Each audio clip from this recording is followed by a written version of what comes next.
Rajasthan BSTC 2024 की इस class के अंदर आप सभी साथियों का एक बार पुनः हार्दिक अभिनंदन और स्वागत करते हैं आज के हमारे महत्वपूर्ण 20 प्रश्नों के साथ। और पिछली परीक्षाओं में जो भी बीएसटीसी के अंदर प्रश्न पूछे गए हैं राजस्थान जीके से संबंधित, वो सभी प्रश्न है आज की क्लास में हम आपके लिए लेकर के आए हैं। तो दोस्तों, ये सभी प्रश्न है वो आपको परीक्षा की दृष्टि से आपके लिए काफ़ी महत्वपूर्ण होने वाले हैं। तो आप वीडियो के अंत तक बने रहें और बात करते हैं आज के हमारे पहले प्रश्न के बारे में। आज का हमारा पहला प्रश्न कि दोमट मृदा किस क्षेत्र में नहीं मिलती है? गंगानगर, भीलवाड़ा, बूंदी और झालावाड़ में। आपका पहला प्रश्न, दोमट मृदा किस क्षेत्र में नहीं मिलती है? क्वेश्चन नंबर 1 का ऑप्शन नंबर डी आपका करेक्ट आंसर हो जाएगा। झालावाड़ के अंदर है वो दोमट मृदा नहीं पाई जाती है। बाकी अन्य क्षेत्र राजस्थान के गंगानगर, भीलवाड़ा और बूंदी क्षेत्र के अंदर है वो साथियों दोमट मृदा है वो पाई जाती है। दोमट मृदा पाई जाती है। अगला प्रश्न है साथियों हमारा, भूरी रेतीली मृदा के किस तत्व की अधिकता उसके अंदर पाई जाती है? भूरी रेतीली मृदा में किस तत्व की अधिकता है वो पाई जाती है? आपके ऑप्शन है साथियों नाइट्रोजन, अमोनिया, कैल्शियम और फॉस्फेट। क्वेश्चन नंबर 2 का आपका सही आंसर हो जाएगा ऑप्शन नंबर डी। फॉस्फेट की मात्रा है वो इसके अंदर पाई जाती है। ऑप्शन नंबर डी आपका करेक्ट आंसर हो जाएगा। अगला प्रश्न साथियों, राजस्थान के किस प्रदेश में एंटीसोल समूह की मृदा है वो पाई जाती है? राजस्थान के किस क्षेत्र के अंदर एंटीसोल मृदा की समूह है वो पाया जाता है? पूर्वी क्षेत्र में, दक्षिण भाग में, दक्षिण पूर्वी भाग और पश्चिमी भाग के अंदर। राजस्थान के किस प्रदेश के अंदर एंटीसोल समूह की मृदा है वो पाई जाती है? ऑप्शन नंबर 1 आपका करेक्ट आंसर हो जाएगा। पूर्वी क्षेत्र के अंदर है वो मृदा पाई जाती है। ऑप्शन नंबर 1 आपका करेक्ट आंसर हो जाएगा। अगला प्रश्न है, राजस्थान में मृत नदी का नाम क्या है? राजस्थान में मृत नदी के नाम से किस नदी को जाना जाता है? बनास नदी, माही नदी, चंबल नदी और घग्गर नदी को। राजस्थान में मृत नदी के नाम से किस नदी को जाना जाता है? तो आपका करेक्ट आंसर हो जाएगा ऑप्शन नंबर डी। घग्गर नदी को है वो मृत नदी के नाम से जाना जाता है, घग्गर नदी। ऑप्शन नंबर डी आपका करेक्ट आंसर हो जाएगा। अगला प्रश्न साथियों, मेजा बांध का निर्माण किस नदी पे करवाया गया है? मेजा बांध का निर्माण है वो किस नदी पे करवाया गया है? कोठारी नदी, पार्वती नदी, खारी नदी और मानसी नदी।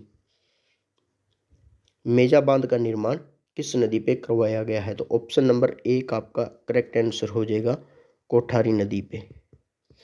कोठारी नदी पे है वो मेजा बांध का निर्माण है वो करवाया गया है। अगला प्रश्न, राजस्थान में चूलिया जलप्रपात किस नदी के ऊपर बना हुआ है? माही नदी पे, सोम नदी, चंबल नदी और लूणी नदी। राजस्थान में चूलिया जलप्रपात किस नदी पे बनाया गया है? क्वेश्चन नंबर 6 का ऑप्शन नंबर सी आपका करेक्ट आंसर हो जाएगा। ऑप्शन नंबर सी, चंबल नदी पे। चंबल नदी आपका करेक्ट आंसर हो जाएगा। अगला प्रश्न है, राजस्थान में खारे पानी की सबसे बड़ी झील कौन सी है? सांबर, लूणकरणसर, पंचपदरा और डीडवाना। राजस्थान में खारे पानी की सबसे बड़ी झील कौन सी है? आपके ऑप्शन थे सांबर, लूणकरणसर और पंचपदरा, डीडवाना। क्वेश्चन नंबर 7 का ऑप्शन नंबर डी आपका करेक्ट आंसर हो जाएगा। डीडवाना है वो राजस्थान की सबसे बड़ी झील है जो कि खारे पानी की झील है, डीडवाना झील। ऑप्शन नंबर डी आपका करेक्ट आंसर हो जाएगा। अगला प्रश्न है साथियों, राजस्थान की सबसे बड़ी कृत्रिम झील कौन सी है? राजसमंद झील, कायलाना झील, जैसमंद झील और नक्की झील। राजस्थान की सबसे बड़ी कृत्रिम झील कौन सी है? राजसमंद झील है, कायलाना झील, जैसमंद झील और नक्की झील। क्वेश्चन नंबर 8 का ऑप्शन नंबर सी है वो करेक्ट आंसर हो जाएगा, जैसमंद झील। जैसमंद झील इसका सही आंसर हो जाएगा। अगला प्रश्न है, सूकड़ी नदी के बहाव वाला जिला कौन सा नहीं है? सूकड़ी नदी का जो बहाव क्षेत्र है वो निम्न में से कौन से जिले में नहीं है? जोधपुर में, बाड़मेर में, सिरोही में, जालौर में। सूकड़ी नदी के बहाव वाला जिला निम्न में से नहीं है। ऑप्शन नंबर ए इसका करेक्ट आंसर हो जाएगा। सूकड़ी नदी का बहाव है वो जोधपुर जिले के अंदर नहीं है, बाकी अन्य 3 जिले बाड़मेर, सिरोही और जालौर के अंदर है वो सूकड़ी नदी के बहाव का क्षेत्र पाया जाता है। तो ऑप्शन नंबर ए किसका करेक्ट आंसर हो जाएगा। निम्नलिखित में से मीठे पानी की झील कौन सी है? निम्नलिखित में से मीठे पानी की झील कौन सी है? डीडवाना झील, नवलखा, फलोदी और पंचपद्रा। निम्नलिखित में से मीठे पानी की झील कौन सी है? तो क्वेश्चन नंबर 10 का ऑप्शन नंबर बी आपका करेक्ट आंसर हो जाएगा। नवलखा झील है वो मीठे पानी की झील है, मीठे पानी की झील है। और जो अन्य झील इसके अंदर है, डीडवाना झील हो गई। डीडवाना झील है वो किस प्रकार का पानी इसमें पाया जाता है? तो वो होता है इसमें साथियों खारा पानी। और बाकी अन्य फलोदी और पंचभद्रा भी क्या है साथियों? खारे पानी की झील है। अगला प्रश्न है हमारा, राजस्थान के किस जिले में गुड़गांव नहर से सिंचाई की जाती है? राजस्थान के किस जिले में गुड़गांव नहर से सिंचाई की जाती है? झुंझुनू के अंदर, भरतपुर, धौलपुर और सीकर। क्वेश्चन नंबर 11 का ऑप्शन नंबर बी आपका करेक्ट आंसर हो जाएगा। भरतपुर के अंदर है वो गुड़गांव नहर के द्वारा है वो सिंचाई की जाती है। Bharatpur, Bharatpur option number B आपका करेक्ट आंसर हो जाएगा। अगला प्रश्न है, इंदिरा गांधी नहर परियोजना में लिफ्ट नहरों की संख्या कितनी है? इंदिरा गांधी नहर परियोजना में लिफ्ट नहरों की संख्या कितनी है? आपके ऑप्शन है 5, option number B 6, option number C 7, option number D 8। Indira Gandhi नहर परियोजना में लिफ्ट नहरों की संख्या कुल कितनी है साथियों? 6 लिफ्ट नहरों की संख्या है। तो ऑप्शन नंबर बी आपका करेक्ट आंसर हो जाएगा। Option number B. Question number 12 का option number B correct answer हो जाएगा। 6 लिफ्ट नहरें बनाई गई है। राजस्थान के किस क्षेत्र में सागवान के वन पाए जाते हैं?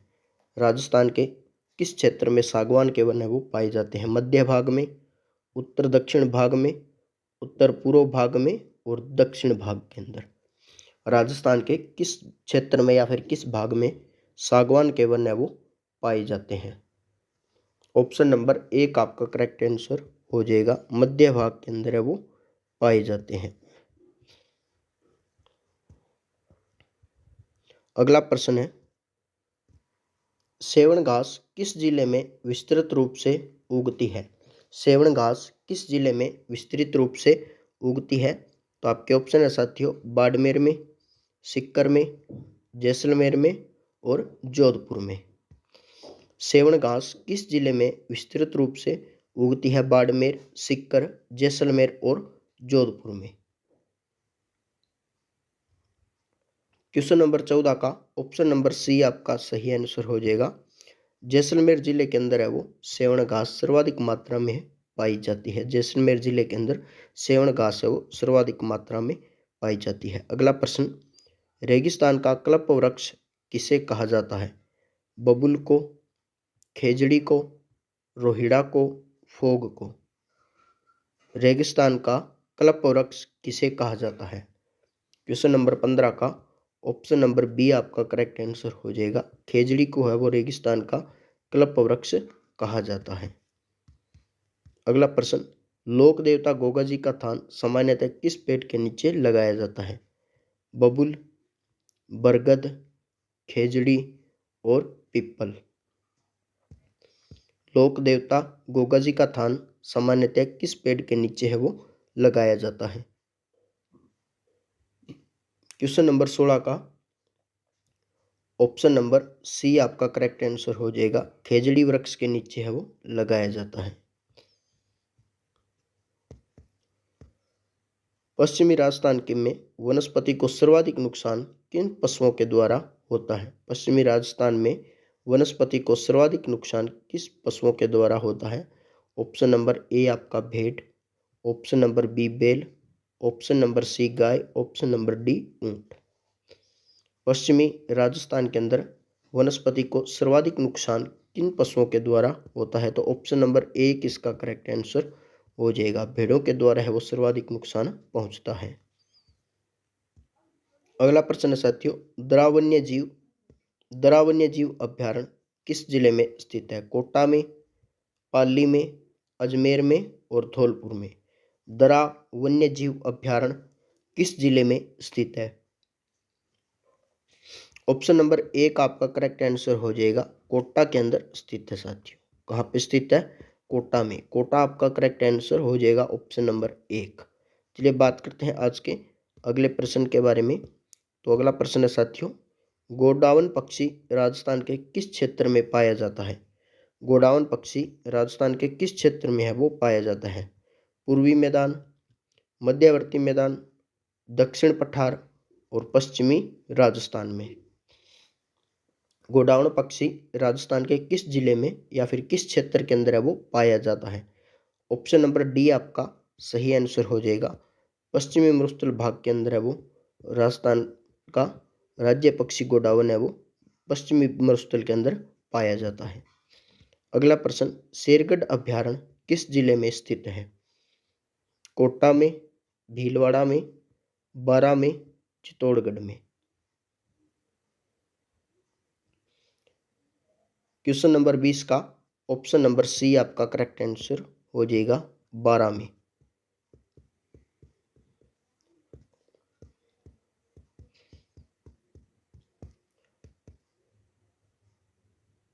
साथियों आज की हमारी क्वाइज यहीं पे समाप्त होती है और हम आशा करते हैं वीडियो आपको पसंद आई होगी। तो चैनल को आप सब्सक्राइब करना न भूलें और बेल आइकन को भी प्रेस कर दें और आने वाली हर वीडियो का नोटिफिकेशन है वो आपको जल्दी मिल जाए। तो बेल आइकन भी इसके लिए प्रेस कर दें और BSTC के जो भी महत्वपूर्ण प्रश्न है वो हम आपको इसी चैनल पे उपलब्ध करवाएंगे और जल्दी ही आपके लिए एक नई वीडियो के साथ फिर से उपस्थित होंगे। तो मिलते हैं साथियों एक नई वीडियो के साथ। तब तक के लिए वीडियो को शेयर करते रहो और जब तक मंजिल हासिल न हो तब तक पढ़ते रहो। जय हिंद, जय भारत।